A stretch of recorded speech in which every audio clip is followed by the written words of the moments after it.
Good morning అమ్మా. So మనం నిన్న క్లాస్లో ఇంటిగ్రిటీ కాన్స్టెంట్స్ అంటే ఏంటి, అసలు అవి ఎందుకు వర్క్ అవుతాయి అవన్నీ చూసుకున్నాం కదా. సో బేసిక్గా ఇంటిగ్రిటీ కాన్స్టెంట్స్ అంటే ఏంటి, rules that are applied to the data in the database.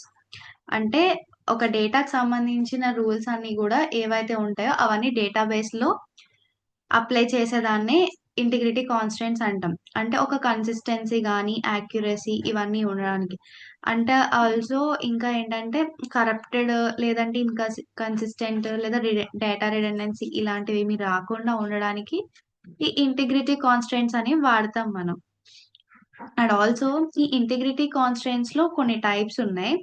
So మనం నిన్న క్లాస్ లో domain level, entity and referential integrity constants అంటే ఏంటో తెలుసుకున్నాం. ఇంకా మిగతావి కూడా ఇప్పుడు చూద్దాం. ఫస్ట్ బేసిక్ గా ఒక ఓవర్వ్యూ చూద్దాం. So domain level integrity constant అంటే ఏంటంటే అదొక రెస్ట్రిక్షన్ అన్నమాట. అంటే ఒక సర్టెన్ ఏజ్ ఉన్న వాళ్ళు మాత్రమే ఎలా ఉంటుంది, లేకపోతే ఒక సర్టెన్ పీపుల్ మాత్రమే ఎలా ఉంటారు, లేదా ఒక సర్టెన్ అంటే దానికి ఒక రూల్ ఉంటుంది. ఈ పర్సంటేజ్ ఈవెన్ మీరు ఉమ్, కొన్ని కంపెనీస్ ఉంటాయి ఇంటర్వ్యూస్ ని హ్యాడ్ చేసుకోవడానికి, లేకపోతే ఆప్టిట్యూడ్ రౌండ్ కి ఓన్లీ 60% ఉన్న వాళ్ళు మాత్రమే అలౌ అని ఉంటది. సో అప్పుడు ఆబ్వియస్లీ మీది 50% అనుకోండి, మీ రెజ్యూమే అది రిజెక్ట్ అవుతుంది. సో ఒక కండిషన్ ఇచ్చి దానికి ఒక రూల్ పెట్టేదాన్ని డొమైన్ లెవెల్ కాన్స్టెంట్ అంటాం. మార్నింగ్ ఎగ్జాంపుల్లో ఐ మీన్ ముందు క్లాస్ ఎగ్జాంపుల్లో మనం ఏజ్ అట్రిబ్యూట్ అన్న తీసుకుని అదే 18 to 100 అని ఏజ్ ఉన్న వాళ్ళు మాత్రమే అలౌ అని చెప్పుకున్నాం. సో నెక్స్ట్ వచ్చేసరికి ఎంటిటీ ఇంటిగ్రిటీ కాన్స్టెంట్. ఇది ఏంటంటే నల్ వాల్యూస్ లేకుండా అలానే ప్రైమరీ కీస్ ఉండేలాగా, అంటే ఒక యూనిక్ ఐడెంటిటీ ఉండాలి. అలానే ఏ ప్రైమరీ కీ ఫీల్డ్ కూడా ఎంటీగా ఉండకూడదు అనే దాన్ని ఎంటిటీ ఇంటిగ్రిటీ కాన్స్టెంట్ అని అంటాం అన్నమాట. డెఫినిషన్ కూడా చూడండి. An entity integrity constraint ensures that null values are not allowed in primary key columns. This guarantees that each record has unique identity and no primary key field can be empty. అంటే each record అనే దానికి ఒక unique identity అనేది ఉండాలి, అలానే primary key field అనేది ఎంటీగా ఉండకూడదు. అర్థమైందా అమ్మా? సో నెక్స్ట్ వన్ వచ్చేసరికి రెఫరెన్షియల్ ఇంటిగ్రిటీ కాన్స్టెంట్. ఈ రెఫరెన్షియల్ ఇంటిగ్రిటీ కాన్స్టెంట్ అనేది ఏంటంటే టేబుల్స్ మధ్యలో కన్సిస్టెన్సీని దాన్ని మెయింటైన్ చేస్తుంది బై యూజింగ్ ఫారెన్ కీస్ ని యూజ్ చేసి టేబుల్స్ మధ్యలో కన్సిస్టెంట్ మెయింటైన్ చేస్తుంది. అలానే ఒక ఫారెన్ కీ అనేది ఇంకొక టేబుల్లో ఉన్నటువంటి ప్రైమరీ కీని రెఫర్ చేస్తుంది అన్నమాట. మనం చెప్పుకున్నాం కదా ముందు క్లాస్ లో. ఇక్కడ చూడండి, create table department ID primary key department name, అక్కడతో ఆ సింటాక్స్ అయిపోయింది. Next create table employ ID primary key name. So ఇక్కడ ముందు టేబుల్లో మనం డిపార్ట్మెంట్ ఐడి చేసాం కదా, సో ఇది ఎంప్లాయ్ ఐడి. సో మనం ఫారిన్ కీలో ఉన్నటువంటి డిపార్ట్మెంట్ ఐడిని డిపార్ట్మెంట్ టేబుల్లో ఉన్నటువంటి డిపార్ట్మెంట్ ఐడిని రిఫర్ చేస్తుంది అనమాట. అంటే ఒక ఫారెన్ కి ప్రైమరీ కీని రెఫర్ చేస్తుంది from another table. This ensures that A value in one table must exist in another table. ఇది ఏం ఎన్షూర్ చేస్తుంది, ఒక టేబుల్లో ఉన్నటువంటి దాన్ని ఇంకొక టేబుల్లోకి ఎగ్జిస్ట్ చేసేదాన్నే రెఫరెన్షియల్ ఇంటిగ్రిటీ అని అంటారు.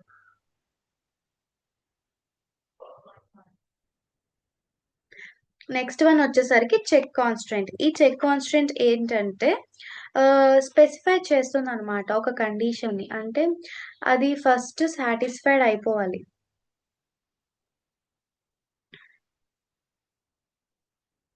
One second.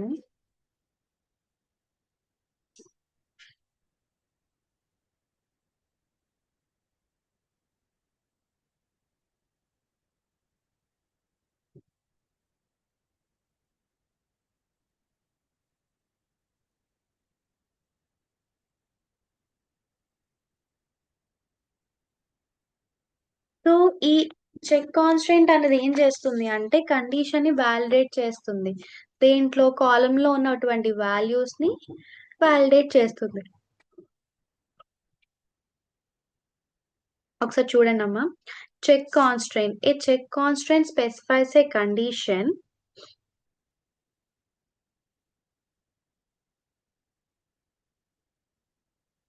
A check constraint specifies a condition that must be satisfied before data can inserted or updated.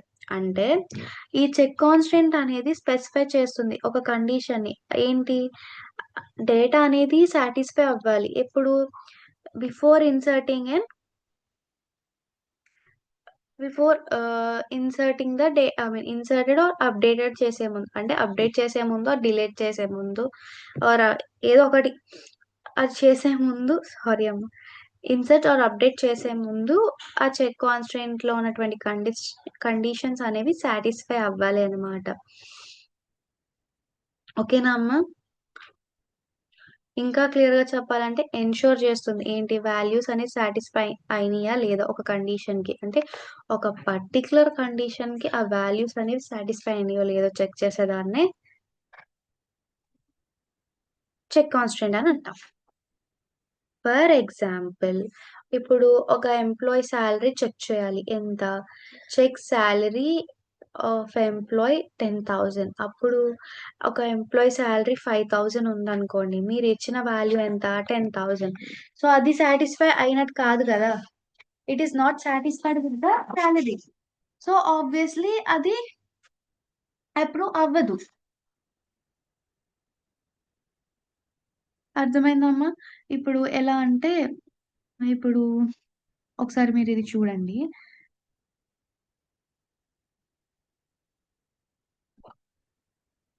ఇక్కడ సింటాక్స్ చూస్తే క్రియేట్ టేబుల్ ఎంప్లాయ్ ఇంట్ ప్రైమరీకి ఎంప్లాయ్ నేమ్ వార్కర్ సాలరీ అనేది డెసిమల్ లో ఉంది. Check salaries greater than 0.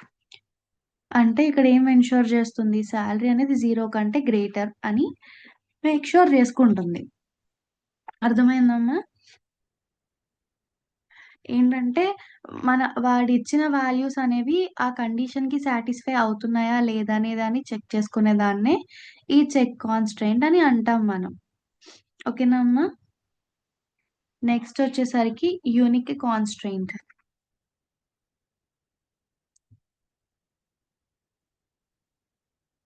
So ఇదేం చేస్తుంది అంటే అన్ని వాల్యూస్ ఉంటాయి కదా. ఒక కాలమ్ లో ఉన్నటువంటి వాల్యూస్ అన్ని యూనిక్ కాదా అని చెక్ చేసేదాన్ని యూనిక్ కాన్స్ట్రెయింట్ అంటాం. డెఫినిషన్ చూడండి. The unique constraint ensures that all values in a column are different. అంటే ఏంటి? డిఫరెంట్ గా అలానే యూనిక్ గా ఉంటుంది. సో ఉండాలి.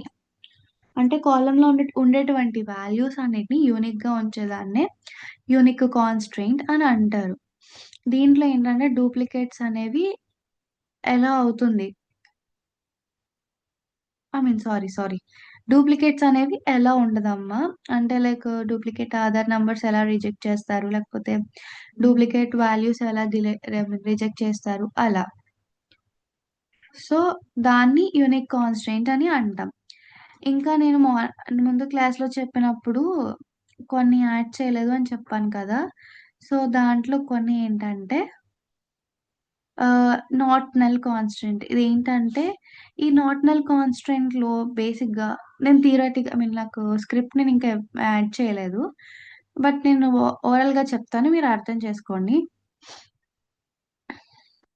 ఈ నాట్ నల్ కాన్స్టెంట్‌లో ఏంటంటే ఎన్‌షూర్ చేసుకుంటుంది. అంటే కాలమ్ అనే దానికి కాలమ్స్‌లో నల్ వాల్యూస్ అనేవి ఉండకూడదు. అంటే ఏదో ఒక వాల్యూ అనేది ఉండాలి. అంటే నేమ్ అనేది కంపల్సరీగా ఉండాలి. ఈ నేమ్ అనే కాలమ్‌లో నల్ వాల్యూస్ ఉండకూడదు. అప్పుడది ఇన్వాలిడ్ అయిపోతది. ఓకేనా అమ్మా? నెక్స్ట్ వచ్చి డిఫాల్ట్ కాన్స్టెంట్. ఈ డిఫాల్ట్ కాన్స్టెంట్ ఏంటంటే డిఫాల్ట్ వాల్యూ అనేది ఇచ్చేస్తుంది. ఒకవేళ మనం ఎలాంటి వాల్యూ ఇవ్వలేదనుకోండి, అది ఆటోమేటిక్‌గా ఇచ్చేస్తుంది. ఇప్పుడు మీరు ఒక స్టేటస్ అనేది చెక్ చేయాల్సొచ్చిందనుకోండి, ఏదో ఒక దాని అప్రూవల్స్ గురించి. మీరు ఏ వాల్యూ ఇవ్వకపోతే అది యాక్టివ్ అనో ఏదో ఒకటి డిఫాల్ట్‌గా వాల్యూ అనేది ఇవ్వడం జరుగుతుంది. ఓకేనా అమ్మా? ఇక్కడి వరకు మీకు కాన్స్టెంట్స్ అంటే ఏంటో అర్థమైనయా? మళ్ళీ ఒకసారి చెప్తున్నాను చూడండి.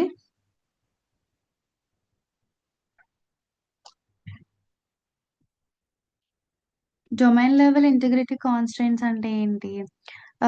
వాల్యూ ఆఫ్ అన్ అట్రిబ్యూట్ అనేది వాలిడా and data type, size, range అన్నీ గూడా మంచిగున్నాయా లేదా? అండ్ ఆల్సో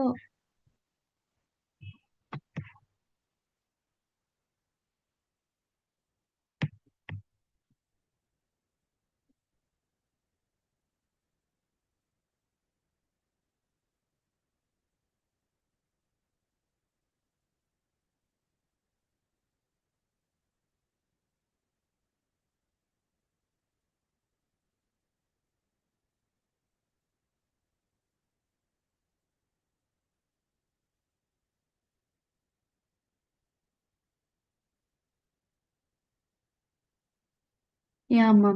సో, ఈ డొమైన్ లెవెల్ కాన్స్ట్రెయింట్‌లేంటంటే ఆహ్, కండిషన్స్ అనేవుంటాయి. ఆ స్పెసిఫైడ్ రేంజ్ వాల్యూస్ అనేవి తీసుకుంటది. ఆహ్, ఒక కాలమ్‌లో స్టోర్ చేసుకోవాల్సిన వాల్యూస్ అన్నిటికి రెస్ట్రిక్షన్స్ అనేవుంటాయి. ఎంటిటీ ఇంటిగ్రిటీ కాన్స్ట్రెయింట్స్‌లో ఏంటంటే నల్ వాల్యూస్ అనేవి ఎలా ఉండదు. అలానే ప్రైమరీ కీ కాలమ్స్‌లో నల్ వాల్యూస్ ఎలా ఉండదు. అలానే ఒక యూనిక్ కీ ఉండాలి ఐడెంటిటీ. అంటే ప్రైమరీ కీ ఫీల్డ్ అనేది ఎంప్టీగా ఉండకూడదు ఆ తరువాత రిఫరెన్షియల్ ఇంటిగ్రిటీ కాన్స్ట్రెయింట్. ఈ రిఫరెన్షియల్ ఇంటిగ్రిటీ కాన్స్ట్రెయింట్ అనేది ఏంటంటే is a rule that maintains consistency. ఆ కన్సిస్టెన్సీని మెయింటైన్ చేస్తుంది. బిట్వీన్ ఎవరు? టేబుల్స్. ఇదేం యూజ్ చేసుకొని ఫారిన్ కీస్ వాడుకొని. సో, ఫారిన్ కీ అనేది ఏంటంటే in one table refers to the primary key in another table. అంటే ఒక టేబుల్‌లో ఉన్నటువంటి ఫారిన్ కీ వేరొక టేబుల్‌లో ఉన్నటువంటి ప్రైమరీ కీని రెఫర్ చేస్తుంది. అర్థమైందా అమ్మ? నెక్స్ట్ వన్ వచ్చేసరికి చెక్ కాన్స్టెంట్. ఈ చెక్ కాన్స్టెంట్ ఏంటంటే specifies a condition that must satisfied before data can be inserted or updated. అంటే కండిషన్ అనేది సాటిస్ఫైడ్ అవ్వాలమ్మా. డేటా ఇన్సర్ట్ చేసే ముందు గాని, లేదంటే అప్‌డేట్ చేసే ముందు ఆ కండిషన్ సాటిస్ఫై అయితే మాత్రమే అది రన్ అవుతుంది. తర్వాత యూనిక్ కాన్స్టెంట్. ఈ యూనిక్ కాన్స్టెంట్ ఏంటంటే అన్ని వాల్యూస్ ఉంటాయి గదా! ఒక కాలమ్‌లో ఉండేటువంటి వాల్యూస్ అన్నీ కూడా యూనిక్ అయి ఉండాలి.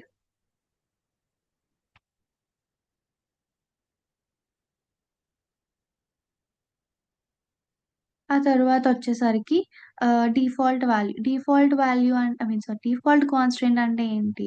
ఇదొక డిఫాల్ట్ వాల్యూని ఇచ్చేస్తుంది. ఎక్కడైతే డేటా ఇవ్వరో అక్కడ డిఫాల్ట్‌గా ఏదో ఒక వాల్యూ అనేది ఇవ్వడం జరుగుతుంది.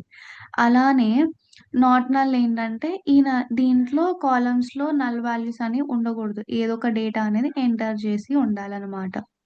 ఓకేనమ్మా. ఇక్కడి వరకు మనం ఇంటిగ్రిటీ కాన్స్టెంట్స్ అంటే ఏంటో చూసుకున్నాం.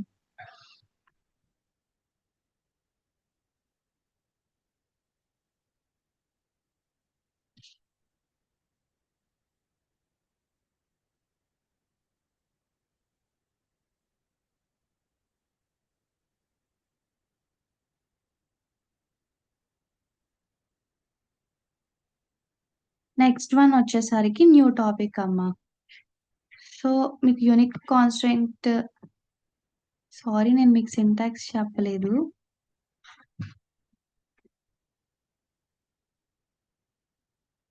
సో, ఇక్కడ చూడండి మీకు సింటాక్స్ క్రియేట్ ఎంప్లాయ్ అంటే సారీ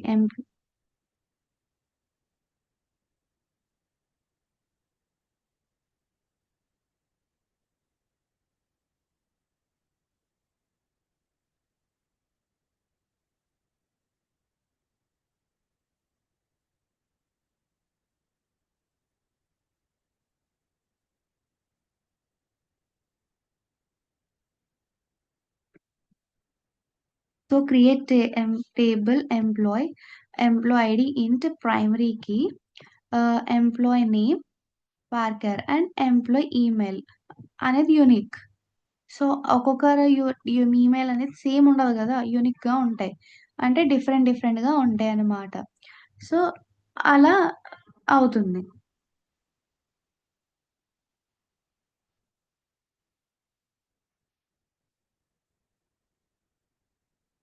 ఓకేనా అమ్మ. ఇప్పుడు మనం న్యూ టాపిక్ మాట్లాడుకుందాం. సో, న్యూ టాపిక్ వచ్చేసరికి ఏంటంటే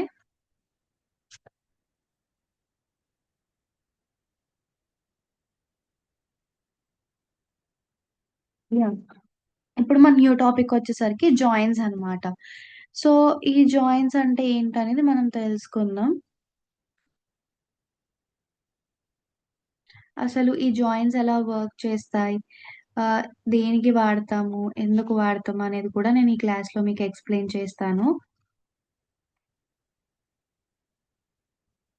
సో, జాయిన్స్ అనేవేంటంటే used to combine data from multiple tables and to generate meaningful output. ఇంకా చెప్పాలంటే join is used to combine rows from 2 or more tables based on a related column between them. అంటే వాటికి related column ఉంటుంది గదా! ఆ కాలమ్‌ని use చేసుకొని చేస్తారనమాట. ఇదేంటంటే ఒక ప్రైమరీకి, ఫారెన్‌కి రిలేషన్‌షిప్ అని కూడా అనొచ్చు.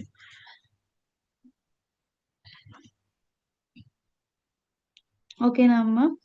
దీంట్లో టైప్స్ కూడా ఉంటాయి. సో, ఫస్ట్ అసలు జాయిన్స్ అంటే ఏంటో చూద్దాం. Joins in DBMS are used to combine data from multiple tables and to generate meaningful output based on a given condition. We can say that joins are used to work with multiple relation to join the data, values and relations. అంటే joins అనేవి ఏం చేసేవి? డేటాని combine చేసేవి. దీని నుండి multiple tables నుండి. ఎందుకు? ఒక మీనింగ్‌ఫుల్ ఔట్‌పుట్‌ని జనరేట్ చేయడానికి. దీని మీద ఒక కండిషన్ ఇచ్చాం కదా మనం. ఏదైతే ఒక కండిషన్ ఇస్తామో దాని మీద ఒక మీనింగ్‌ఫుల్ ఔట్‌పుట్ జనరేట్ చేసే దాని కోసం ఇది వాడతాం. అలానే జాయిన్స్ అనేవేంటంటే మల్టిపుల్ రిలేషన్స్ అంటే మీకు ముందు క్లాసెస్‌లో చెప్పాను టేబుల్స్ అని. ఆహ్, work with multiple tables and to join the data values in tables. అలానే జాయిన్స్ ఇన్ డీబీఎంఎస్‌లో 2 టైప్స్ ఉన్నాయి. ఏంటవి? ANSI joins and non ANSI joins. So, బేసిక్‌గా వచ్చేసరికి యాన్సీ జాయిన్స్ అంటే ఏంటో తెలుసుకుందాం. యాన్సీ జాయిన్స్ అంటే ఏంటి? అసలు ఫస్ట్ యాన్సీ అంటే ఏంటి? ANSI is also known as American National Standards Institution. అలానే ఈ జాయిన్స్ అనేవేంటంటే స్టాండర్డ్ జాయిన్ అనమాట. Ah, joins are set of standard join operations in relational databases to combine data from 2 or more tables.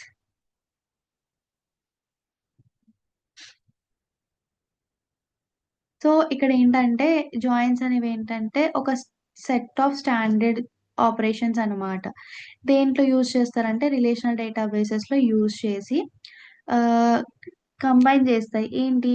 డేటాని ఒక 2 గాని more tables నుండి డేటాని combine చేస్తాయి. అలానే మనం ఈ యాన్సీ జాయిన్స్‌లో ఏంటంటే ఆన్ కీవర్డ్ వాడతామనమాట. ఎందుకు? ఐ మీన్ జాయిన్ కండిషన్‌ని స్పెసిఫై చేయడానికి. అలానే టైప్స్ ఆఫ్ ఫ్యాన్సీ జాయిన్స్ ఏంటో కూడా చూద్దాం. దీంట్లో inner join, outer join, left outer join, right outer join and full outer join. So, అసలు ఇన్నర్ జాయిన్ ఏంటి? సో, ఇన్నర్ జాయిన్ ఏంటంటే ఆహ్, returns only those record that have matching values in both tables. అంటే only matching values అనమాట. అంటే either employee table, employee ID లేదంటే ఇలాంటివి ఏవైతే మ్యాచింగ్ ఉంటాయో అవి మాత్రమే వాల్యూస్‌ని రిటర్న్ చేస్తుందనమాట. సో, ఇక్కడ మనకి 2 టేబుల్స్ అనేవి ఇవ్వడం జరిగింది. Employee table and department table. Employee work చేసేదక్కడ ఒక పర్టిక్యులర్ డిపార్ట్‌మెంట్‌లోనే గదా! అలా. ఇప్పుడు మనం సింటాక్స్ చూడండి. Select star from table 1 inner join table 2 on. On keyword వాడతామని చెప్పాం కదా! Table 1 column name equals to table 2 column name. ఇక్కడ క్వెరీ చూడండి. Select employee name, department name from employee inner join department on employee department ID equals to department ID. So, ఇక్కడ ఏమవుతుంది? Employee name, department name అనేది output కింద వచ్చింది. అర్థమైందా అమ్మా? ఇక్కడ మనం ఏం సెలెక్ట్ చేసుకుందాం అనుకున్నాం? ఇక్కడ table 1 inner join to table 2 అంటే టేబుల్ 1ని టేబుల్ 2కి జాయిన్ చేసాం. ఎందుకు table 1 column name to table 2 column name. అంటే టేబుల్ 1 లో ఉన్నటువంటి నేమ్ ని టేబుల్ 2 లో ఉన్నటువంటి నేమ్ ని జాయిన్ చేసామమ్మా. సో దాని క్వెరీ ఏంటి?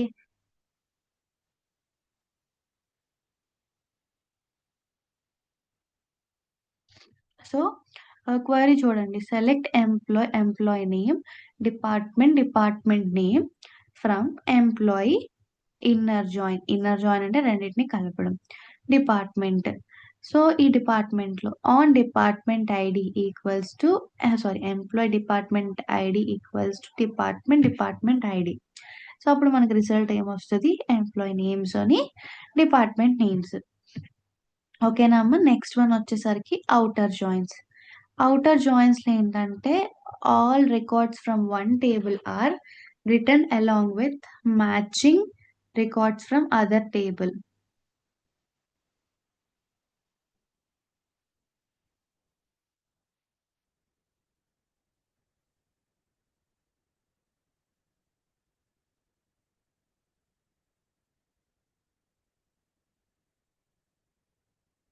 ఈ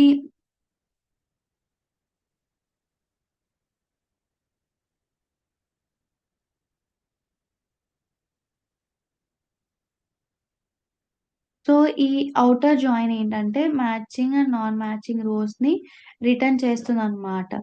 కానీ నాన్ మ్యాచింగ్ రోస్ అనేటివన్నీ నల్ వాల్యూస్ వచ్చేస్తాయి. సో ఇక్కడ టైప్స్ ఆఫ్ ఔటర్ జోన్స్ చూడండి. Left, right, full. సో ఈ లెఫ్ట్ ఔటర్ జాయిన్ ఏంటంటే returns all records from the left table that matched from the right table. There is no match, null values are return. అంటే left outer join అనేది return చేస్తుంది records ని. దేని నుండి? Left table నుండి. దేంతో match అవ్వాలి? From right table. Right table లో ఉన్నటువంటి రికార్డ్స్ అన్ని లెఫ్ట్ టేబుల్ లో మ్యాచ్ అయితే అది వాల్యూస్ ని రిటర్న్ చేస్తుంది. ఒకవేళ అవి ఏమి మ్యాచ్ కాలేదనుకోండి అమ్మా, నల్ వాల్యూస్ అనేవి రిటర్న్ అయిపోతాయి. అర్థమైందా? సో వాటి సింటాక్స్ చూడండి. Select star from table 1 left outer join table 2 on table 1 dot column name equals to table 2 column name. ఇచ్చుకున్న తర్వాత query employee name department name from employee left outer join department. So ఎక్కడ మనం left outer లోనే కదా చేయాలి. So left outer ఇచ్చుకున్నాం. తర్వాత దేని నుండి? Department ID and department ID. Result చూడండి. ఓకేనా? మనం ఎక్స్పెక్టెడ్ విధంగానే కదా వచ్చింది.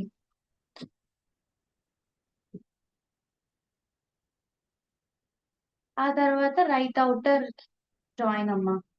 సో ఈ రైట్ ఔటర్ జాయిన్ ఏంటంటే returns all records from the table that match records from the left table.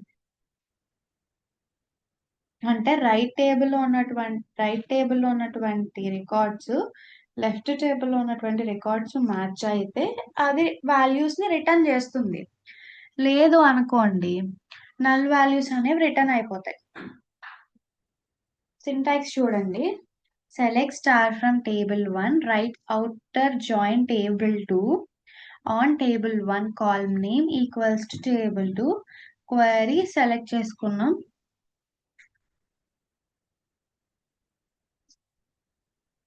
Query చూడండి అమ్మా. Select employee name department name from employ right outer join department on employ department ID equals to department ID. Result చూసారా? మనం ప్రతి చోట ప్రతి దాంట్లో క్వెరీలో ఏం run చేస్తున్నాం అంటే డిపార్ట్మెంట్ లో ఉన్నటువంటి వాళ్ళ నేమ్ అలానే డిపార్ట్మెంట్ నేమే చూసుకున్నాం కాబట్టి మనకు అవే అవుట్పుట్ కింద వస్తుంది. మేబీ మీరు అనుకోవచ్చు ఏంటి మేడం అన్నిటికీ ఒకటే అవుట్పుట్ ఉంది అని. కాదమ్మా. నెక్స్ట్ వచ్చేసరికి ఫుల్ ఔటర్ జాయిన్. ఈ ఫుల్ ఔటర్ జాయిన్ ఏంటంటే అన్ని రికార్డ్స్ ని రిటర్న్ చేస్తుంది బోత్ టేబుల్స్ నుంచి. అది మ్యాచ్ అయినా లేదంటే if there is no match null values అనేవి రిటర్న్ అయిపోతాయి. అంటే మ్యాచ్ అవ్వలేని కాలం నుండి అన్న నల్ వాల్యూస్ అనేవి రిటర్న్ అవుతాయి అమ్మా. ఇప్పుడు రెండు టేబుల్లో ఒకటే డేటా ఉండాలని ఏం రూల్ ఉండదు కదా. సో, డిఫరెంట్ నేమ్స్ ఉండొచ్చు. ఏదైనా జరగొచ్చు. సో, అలాంటి టైంలో ఇది నల్ వాల్యూస్ అనేవి రిటర్న్ అవుతాయన్నమాట. సింటాక్స్ చూడండి. Select star from table 1 full outer join, table 2 on table 1 name sorry column name, table 2 column name. Query చూస్తే మీకు అర్థమవుతుంది. మీకు ఎక్స్‌ప్లనేషన్ కూడా పెద్దగా చేయాల్సిన పని లేదు. ఎందుకంటే మీకు క్వెరీ చూస్తేనే అర్థమైపోతది. Select employee name, department name. From employee full outer join department on department ID equals to department. So ఇక్కడ చూసారనుకోండి మీకు క్లియర్ గా కనిపిస్తుంది కదా. చూడండి డిపార్ట్మెంట్ నేమ్ వాళ్ళ నేమ్స్ అండ్ డిపార్ట్మెంట్ నేమ్స్ అనేవి మనకి క్లియర్ గా అవుట్పుట్ కింద వచ్చింది. ఇక్కడ మ్యాచ్ అవ్వలేని దాంట్లో నల్ వాల్యూ ప్రెసెంట్ అయిపోయింది. ఓకేనా అమ్మా? ఇక్కడతో ఆన్సీ జాయింట్స్ అనేవి అయినాయి. సో ఒకసారి మళ్ళీ చెప్తున్నాను చూడండి. టైప్స్ ఆఫ్ ఆన్సీస్ లో ఏంటి? Inner, outer, left outer, right outer, full outer. Okay. Inner join ఏంటంటే only those records who have matching values in both tables. అంటే బోత్ టేబుల్స్ లో మ్యాచింగ్ ఉంటే అది రిటర్న్ అవుతుంది. ఓకేనా అమ్మా? ఆ తర్వాత వచ్చేసరికి అంటే రెండిట్లో డేటా అనేది మ్యాచింగ్ అవ్వాలి. మ్యాచ్ అవ్వకపోతే అది రిటర్న్ అవ్వదు.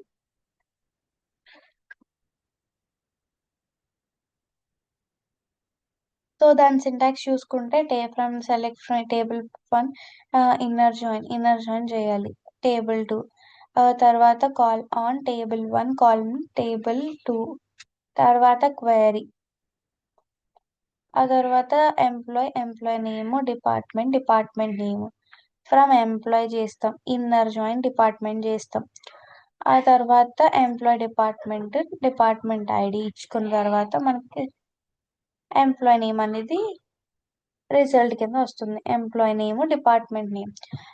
ఆ తర్వాత అవుటర్ జాయిన్స్ ఏంటంటే all records from one table are return with matching records from the other table. అంటే వేరే టేబుల్లో ఉన్నటువంటి రికార్డ్స్ అన్ని కూడా మ్యాచింగ్ అయినప్పుడు రిటర్న్ అవుతాయి అని అర్థం. అంటే రెండు టేబుల్లో ఉన్నటువంటి మ్యాచింగ్ వాల్యూస్ అన్ని కూడా రిటర్న్ అయిపోతాయి. దీంట్లో టైప్స్ ఏంటి? Left, right, full. ఈ లెఫ్ట్ అవుటర్ జాయిన్ ఏంటి? అవుటర్ జాయిన్ అనేది ఏంటంటే అన్ని రికార్డ్స్ ని రిటర్న్ చేస్తుంది. ఇక్కడ left table and right table లో ఉన్నటువంటి వాల్యూస్ అనేవి మ్యాచ్ అయితే అప్పుడు దాంట్లో నల్ వాల్యూస్ లేకపోతే అది రిటర్న్ అవుతుంది. లేదు అంటే నల్ వాల్యూస్ అనేవి రిటర్న్ అవుతాయమ్మా. ఆ తర్వాత సింటాక్స్ చూడండి. Select star from table 1 left outer join table 2 on table 1 column name, table 2 column name. ఇదేంటంటే ఇక్కడ ఎంప్లాయీ నేమ్ సెలెక్ట్ చేసుకున్నారు. ఆ తర్వాత డిపార్ట్మెంట్ నేమ్ సెలెక్ట్ చేసుకున్నారు. ఆ తర్వాత employee left outer join department. So ఏంటి? ఎంప్లాయీ అనే దాన్ని డిపార్ట్మెంట్ అనే దాన్ని రెండిట్లో లెఫ్ట్ అవుటర్ జాయిన్ చేస్తే అప్పుడు తర్వాత డిపార్ట్మెంట్ ఐడి అయిన తర్వాత అప్పుడు రిజల్ట్ అనేది వస్తుంది మనకి.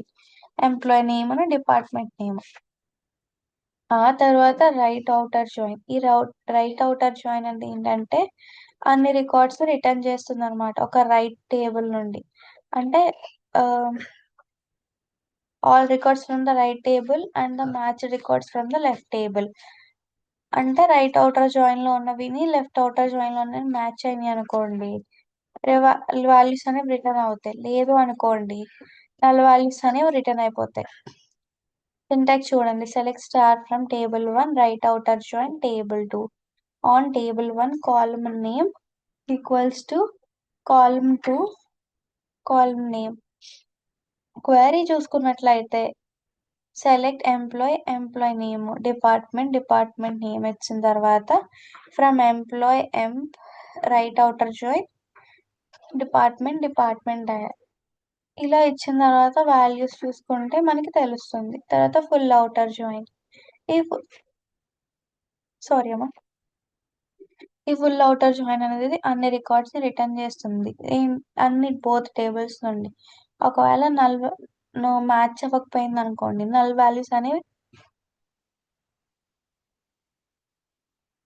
null values are written for unmatched columns. Select star from table 1 full outer join table 2 on table 1 column name table 2 column name. Query select employee name department name from employee. Full outer join అనమాట. అప్పుడు మీకు ఈ output వస్తుంది. So the next one is non ANSI joins. ఈ non ANSI joins ని is also known as old style joins అని అంటాం.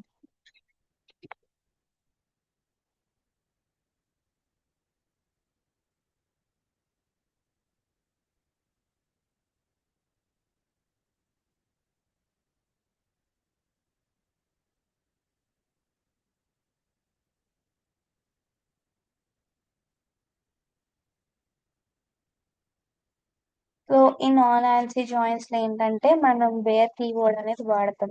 ఆన్సీ joins లో ఆన్ కీవర్డ్ అనేది వాడం. మీకు ఐడియా ఉందా అమ్మా?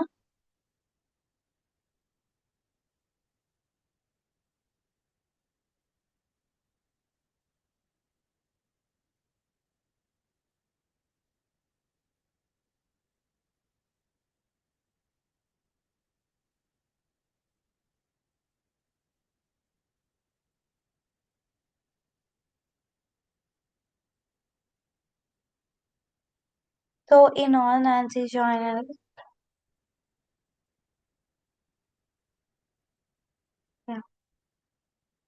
ఓకే అమ్మా చూడండి. సో ఈ నాన్ ఆన్సీ జాయిన్స్ అనేది ఏంటంటే ఓల్డ్ వెర్షన్ కానీ లేదా ట్రెడిషనల్ ఎస్క్యూఎల్ జాయిన్స్ అని కూడా అంటారమ్మా. అలానే ఇది టేబుల్స్ ని కామాస్ తో సెపరేట్ చేస్తారు. అండ్ ఏంటంటే మనం ఆన్సీ జాయిన్స్ లో ఆన్ కీవర్డ్ అనేది వాడం. కానీ దీంట్లో ఏంటంటే ఏం వాడతాం, వేర్ క్లాజ్ అనేది వాడతామమ్మా. సో ఇప్పుడు అసలు ఈ నాన్ ఆన్సీలో టైప్స్ ఏంటి? ఓల్డ్ స్టైల్ ఇన్నర్ జాయిన్, తర్వాత left outer join, right outer join and full outer join.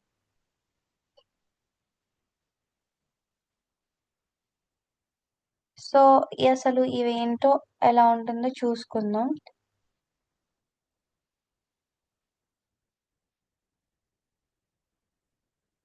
So ఈ నాన్ ఆన్సీ ఇన్నర్ జాయిన్ లో ఏంటంటే ఓన్లీ మ్యాచింగ్ రోస్ ఉంటాయి కదా, ఆ మ్యాచింగ్ రోస్ ని మాత్రమే రిటర్న్ చేస్తుంది, ఇంకా ఏ వాల్యూస్ ని రిటర్న్ చేయదు. ఓకేనా అమ్మ? తర్వాత వచ్చేసరికి మీకు అవుట్పుట్స్ కూడా చూసుకోవచ్చు.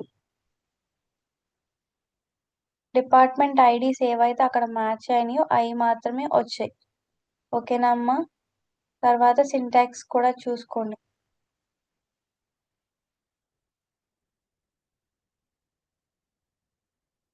Select star from table 1 table 2 where table 1 column name అని సెలెక్ట్ చేసుకున్న తర్వాత select star from employ department where employ department equals to. సో ఇక్కడ చూసుకుంటే ఎంప్లాయీ డిపార్ట్మెంట్ రెండిటిని జాయిన్ చేసింది.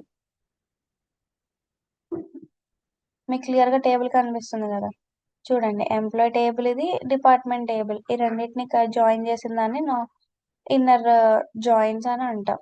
ఓకేనా అమ్మా? నెక్స్ట్ వన్ వచ్చేసరికి అవుటర్ జాయిన్ అని అంటాం.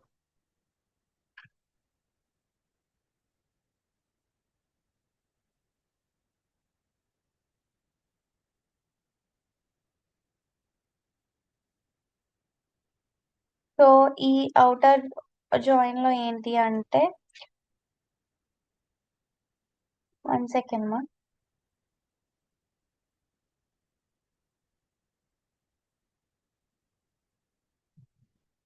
సో ఇన్ ఓల్డ్ స్టైల్ ఉంటుంది అవుటర్ జాయిన్. ఈ అవుటర్ జాయిన్ లో 4 టైప్స్ అనే త్రీ టైప్స్ ఉన్నాయమ్మా. సో ఈ 3 టైప్స్ ఏంటంటే, ఫస్ట్ వన్ వచ్చేసరికి old style left outer join. ఇది ఏం చేస్తుంది అంటే, return all records from the left table and match records from the right table. అంటే లెఫ్ట్ టేబుల్ ఉన్నటువంటి వాల్యూస్ అన్నిటిని రిటర్న్ చేసి రైట్ టేబుల్ ఉన్నటువంటి టేబుల్ ని మ్యాచ్ చేస్తుంది అనమాట. ఇంకా చెప్పాలంటే అదొక ప్లస్ సింబల్ యూస్ చేసుకుని రిటర్న్ చేస్తారమ్మా. అండ్ నెక్స్ట్ వన్ వచ్చేసరికి అక్కడ సింటాక్స్ చూడండి. Select star from table 1 where table 1 table 1 column name equals to table name column 2. Plus symbol చెప్పాను కదమ్మా, లెఫ్ట్ అవుటర్ జాయిన్ లో ప్లస్ సింబల్ యూస్ చేసుకుని డినోట్ చేస్తారు అని. సో అలా చేస్తారు అన్నమాట.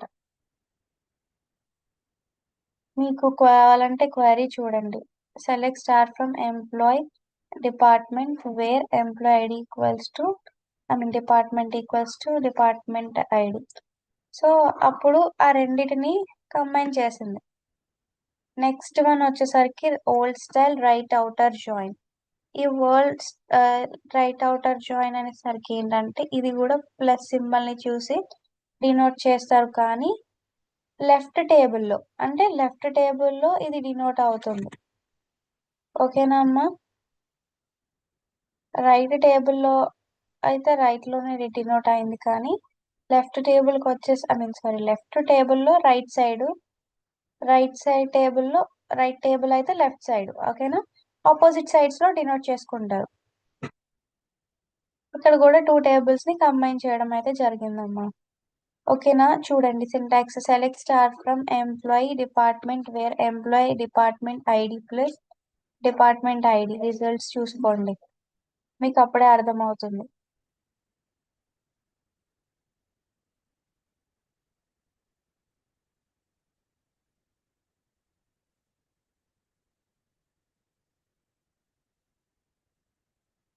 మీరు అక్కడ ఇచ్చిన క్వైరీకి ఎగ్జాక్ట్ గా ఉంది. అంటే ఎంప్లాయ్ టేబుల్ ని డిపార్ట్మెంట్ టేబుల్ రెండింటిని మ్యాచ్ చేసింది. ఒకవేళ అక్కడ మ్యాచ్ అవ్వకపోయినాయి అనుకోండి, వాటిని వాల్యూస్ ని రిటర్న్ చేసేసింది. నెక్స్ట్ వన్ వచ్చేసరికి old style full outer join అమ్మా. ఇది ఏం చేస్తుందంటే records all returns all records from both tables. If there is no match, null values are shown. అంటే అన్ని రికార్డ్స్ ని రిటర్న్ చేస్తుంది దేని నుండి, 2 టేబుల్స్ నుండి. కానీ ఒకవేళ అవి మ్యాచ్ అవ్వలేదు అనుకోండి, నల్ వాల్యూస్ అనేవి రిటర్న్ చేస్తుంది. మీరు ఇప్పుడు సింటాక్స్ చూసుకున్నట్లయితే select star from table 1 where table 1 column equals to column name equals to table name table 2 column name.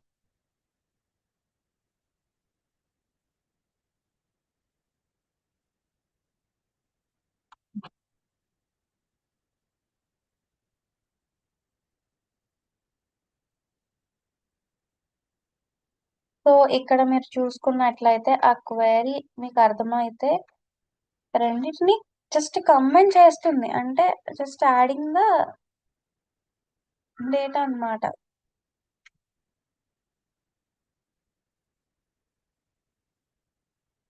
అర్థమైందమ్మా? మళ్ళీ ఒకసారి చెప్తున్నాను చూడండి, మీకు క్లియర్ గా అర్థం కావడానికి. నాన్ ఆన్సీ జాయిన్స్ అంటే ఏంటనేది. నాన్ ఆన్సీ జాయిన్స్ అంటే ఇక్కడ మనం ఇది ఒక ఓల్డ్ ట్రెడిషనల్ అని కూడా అనొచ్చు.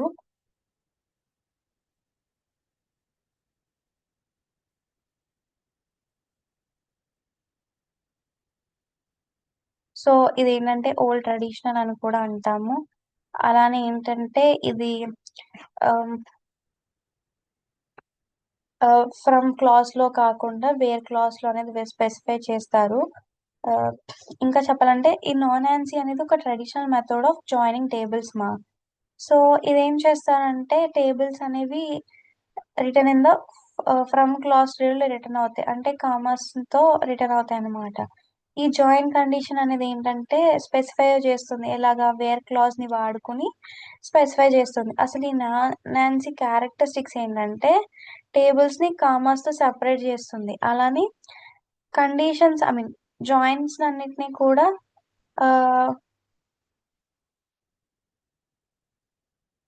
వన్ సెకండ్ జాయిన్ కండిషన్స్ అన్ని కూడా వేర్ అనే క్లాస్ ని యూజ్ చేసుకుని రాస్తారు. అలానే ఈ జాయిన్ కీవర్డ్స్ అన్నిటిని యూజ్ చేయదమ్మా. అనేది రీడబుల్ కానీ ఎర్రర్ ప్రోన్. ఇది ఓల్డ్ డేటాబేస్ ఉంటాయి కదా, ఒరాకిల్ అలాంటి వాటిలో ఎక్కువ వాడతారనమాట. ఈ నాన్ ఆన్సీ నెక్స్ట్ వచ్చేసరికి నాన్ ఆన్సీ ఇన్నర్ జాయిన్ ఉంది కదా. ఈ ఇన్నర్ జాయిన్ ఏంటంటే only matching records from both tables ని రిటర్న్ చేస్తుంది. అలానే రికార్డ్ చేస్తుంది ఏంటి, మ్యాచింగ్ వాల్యూస్ అనేవి ఎక్స్లు కూడా అవ్వకుండా. అలానే జాయిన్ కండిషన్ అనేది రిటర్న్ అయి ఉంటుంది. అంటే జాయిన్ కండిషన్ ఏంటి, వేరే కదా, వేర్ క్లాస్.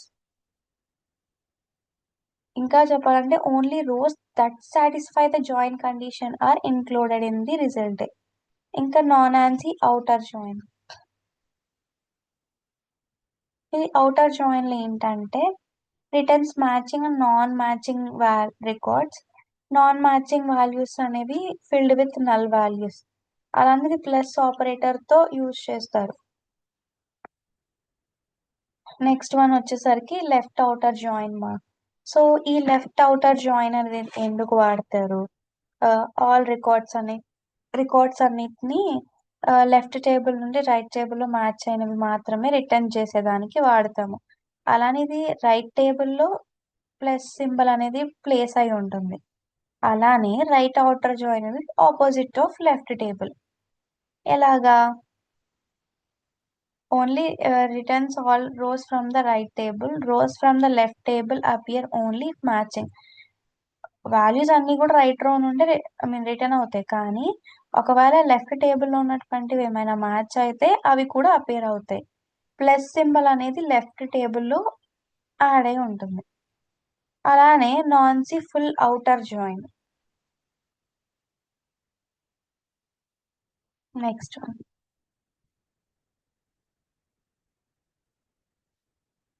సో ఈ non ANSI full outer join అనేది ఏంటంటే డైరెక్ట్ గా సపోర్ట్ చేయదు, కానీ ఇది union or left or right joins అనే వాటిని యూజ్ చేసుకుని మాత్రమే ఇంప్లిమెంట్ అవుతుందమ్మా. అలానే ఈ నాన్ ఆన్సీలో క్రాస్ జాయిన్స్ అని ఒకటి కూడా ఉంటుంది. అంటే ఎక్కడైతే ఒక్క జాయిన్ కండిషన్ అనేది కూడా స్పెసిఫై అవ్వదో అప్పుడు. అలానే ఒక క్యాటేషన్ ప్రోడక్ట్ ని రిప్రొడ్యూస్ చేయడానికి.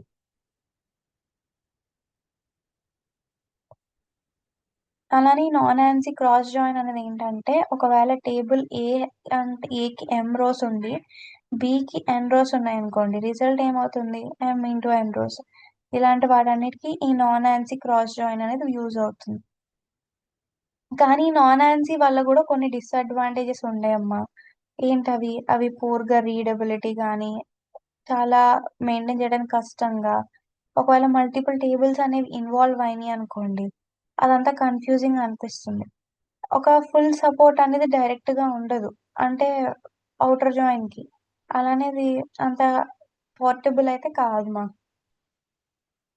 డిఫరెన్స్ ఏంటంటే నాన్ ఆన్సీకిని ఆన్సీకిని ఎస్క్యూఎల్ అనేది 92, ప్రీ ఎస్క్యూఎల్ 92 అనేది నాన్ ఆన్సీకి. ఆన్సీలో కీవర్డ్స్ ఏంటి, జాయిన్. నాన్ ఆన్సీలో వేర్. రీడబిలిటీ అనేది హై ఉంటుంది, దీంట్లో లో ఉంటుంది. అవుటర్ జాయిన్ అనేది సపోర్టెడ్, నాన్ ఆన్సీలో లిమిటెడ్. యూసేజ్ అనేది మోడర్న్ సిస్టమ్స్ ఇవన్నీ నాన్ ఆన్సీలో వాడతాం. నాన్ ఆన్సీలో ఏమో లెగసీ సిస్టమ్స్ అవన్నీ వాడతాం. ఇంకా సింపుల్ గా చెప్పాలి అంటే నాన్ ఆన్సీ జాయిన్స్ అనేవి ఏంటంటే older form of SQL joins. Tables అనేవి కామాస్ తో సెపరేట్ అవ్వడం, జాయిన్ కండిషన్స్ అనేవి స్పెసిఫై అవుతాయి పేర్ క్లాజ్ యూస్ చేసుకుని. అలానే ఇవి సేమ్ ఆపరేషన్స్ ని ఆన్సీలోనే పర్ఫామ్ చేస్తాయి, కానీ ఇవి లెస్ రీడబుల్. ఓకేనమ్మా, ఇక్కడి వరకు మీకు అర్థమైందని నేను అనుకుంటున్నాను. ఇప్పుడు మనం కొన్ని ఎగ్జాంపుల్ ప్రోగ్రామ్స్ చేద్దాం.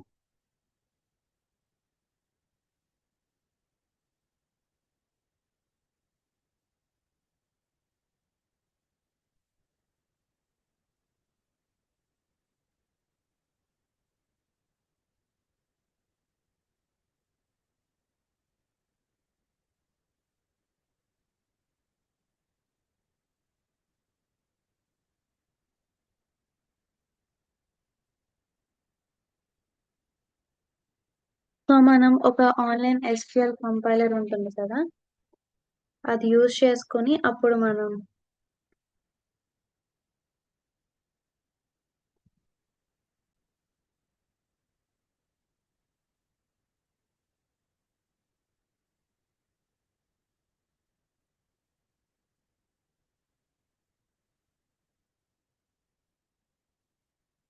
సో ఇప్పుడు మనం ఇది చేద్దామమ్మా.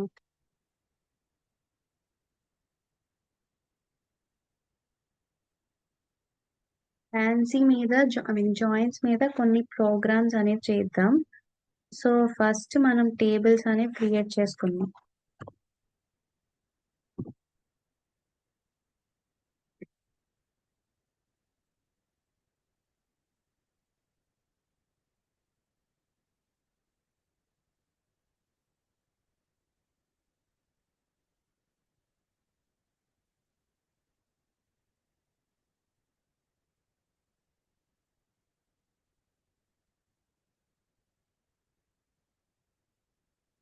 నేను చెప్పేవన్నీ కూడా ఇంపార్టెంట్. సో అందరూ కూడా చెప్పినవన్నీ ప్రాక్టీస్ చేయండి. మీకు ఒకవేళ ఏమైనా డౌట్స్ ఉంటే మనం సాటర్డే క్లాస్లో డిస్కస్ చేసుకుందాం. ఓకేనా అమ్మా? మీకు అర్థం కాలేదని చేయడం మానేయడం అలాంటివి చేయకుండా అన్ని ప్రాక్టీస్ చేయండి.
సో మనం ఇక్కడ 2 టేబుల్స్ అనేవి క్రియేట్ చేస్తున్నాం అమ్మా.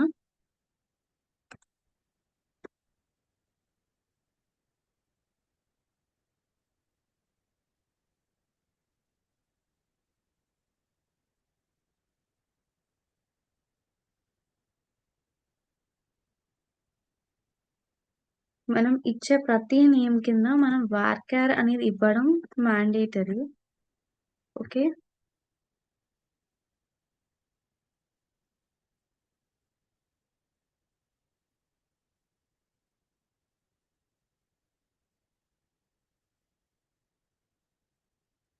మనం ఇచ్చిన 2 టేబుల్స్ అనేవి క్రియేట్ అయిపోయినాయి చూడండి. ఇదేమో డిపార్ట్మెంట్ టేబుల్ ఇప్పుడు క్రియేట్ చేసినది.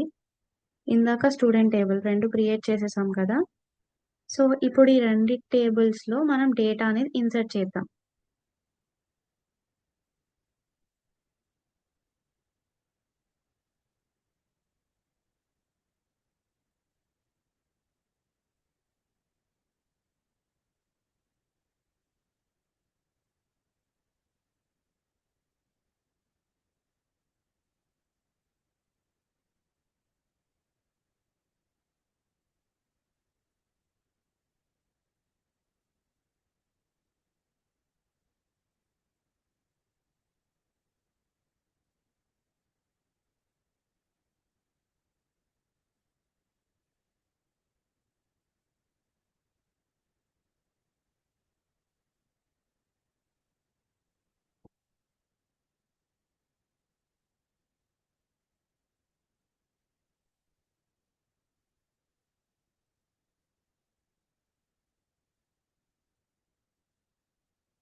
నెక్స్ట్ వన్ వచ్చేసి ఇన్సర్ట్ చేస్తున్నాం. మళ్ళీ ఏంటి డిపార్ట్మెంట్ టేబుల్ కూడా I mean department details in data కూడా దీంట్లోనే ఒకే దాంట్లో.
సో ఇప్పుడు మనం రన్ చేద్దాం.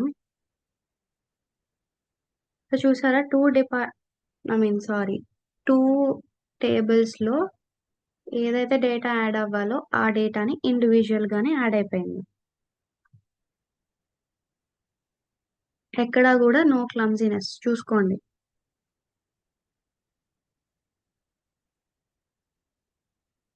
టేబుల్ క్రియేట్ చేసాం, రెండు టేబుల్స్ లో ఒకేసారి డేటా ఇన్సర్ట్ చేసుకున్నాం. ఇప్పుడు మనం ఈ క్వైరీస్ రన్ చేద్దాం. ఏంటి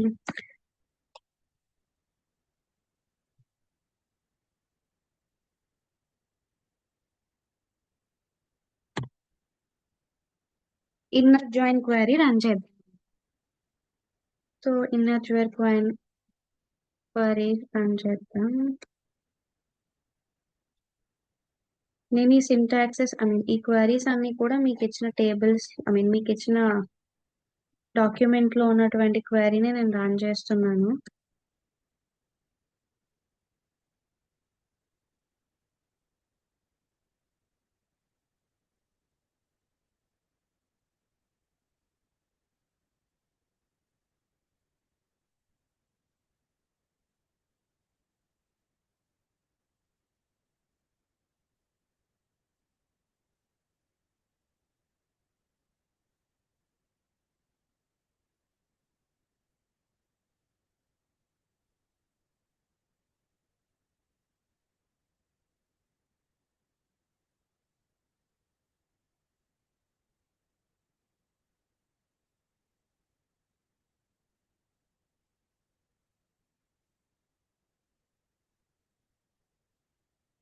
ఇప్పుడు ఇన్నర్ జాయిన్ చేస్తున్నాం. ఇక్కడ వరకు ఇది ఓన్లీ స్టూడెంట్ టేబుల్ కి సంబంధించిన క్వైరీ అమ్మా.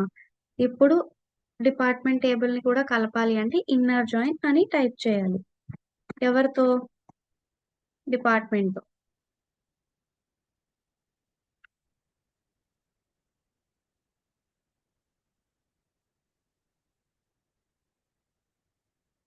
దేని నుండి? On student